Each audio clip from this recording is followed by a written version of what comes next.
Les 29 et 30 janvier 2024, la 4e réunion du groupe de travail sur la rénovation du bâti ancien, coordonnée par France Ville et Territoires Durables, s'est tenue à Bayonne. Réputée pour son patrimoine exceptionnel, la ville manifeste une forte volonté de préserver son bâti tout en l'adaptant aux enjeux socio-environnementaux actuels et à venir. Le groupe de travail, constitué des membres et partenaires de France Ville et Territoires Durables, organisé autour d'un copil d'experts dans le domaine, tels que les ministères de la Transition écologique et de la Cohésion des territoires, ministère de la Culture, l'ANA. Ça permet une diversité de points de vue, de pouvoir mixer les regards et puis essayer de sortir du cadre par rapport à ce qu'on a l'habitude de faire. L'Ordre des architectes, l'Association nationale des architectes des bâtiments de France et le CEREMA, également coordinateur du CREBA, a été enrichi par la présence de praticiens et experts locaux.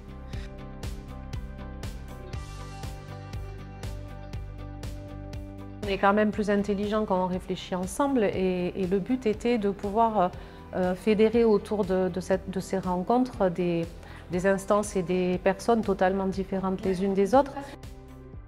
Avec pour objectif d'aboutir à des recommandations partagées pour accélérer les démarches de rénovation et de réhabilitation du bâti ancien, applicables au niveau local et généralisables à l'échelle nationale.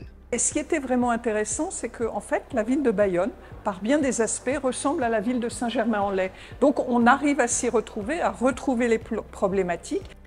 Quel levier pour accélérer et massifier la rénovation et réhabilitation du bâti ancien? Quelles techniques et matériaux pour préserver le patrimoine tout en garantissant le confort d'été?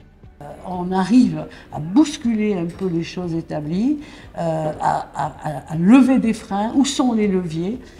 Et je trouve que cette réflexion collective et commune est très intéressante. Quelle évolution réglementaire et financière envisagée?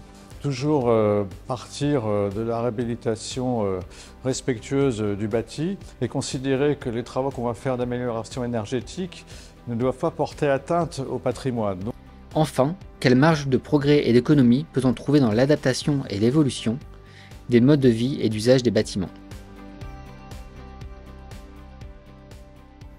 Après une visite du cœur historique de Bayonne, une présentation des enjeux locaux et une mise à jour sur l'état de l'art des outils, méthodes et expérimentations sur le sujet, les participants ont travaillé collectivement à la formulation de recommandations. Parmi les quelques propositions de la journée, développer des alternatives à la rénovation conventionnelle en réhabilitant, requalifiant et en réparant l'existant, raisonner à une échelle plus large, celle de l'îlot plutôt que du seul logement ou bâtiment, s'appuyer sur les principes du bioclimatisme, des solutions low-tech et des méthodes vernaculaires de rafraîchissement urbain. Renouveler la gouvernance en co-construisant avec les habitants et l'ensemble des parties prenantes concernées en amont des projets. Il ressort de ces 2 journées 3 mots-clés qui pourraient résumer la richesse des échanges. Différenciation, simplification et coopération. Prochaine étape, la finalisation d'un rapport de proposition pour les ministères du Logement et le ministère de la Culture. Si vous êtes intéressé par cette démarche, adhérez et rejoignez le réseau de France Ville et Territoires Durables.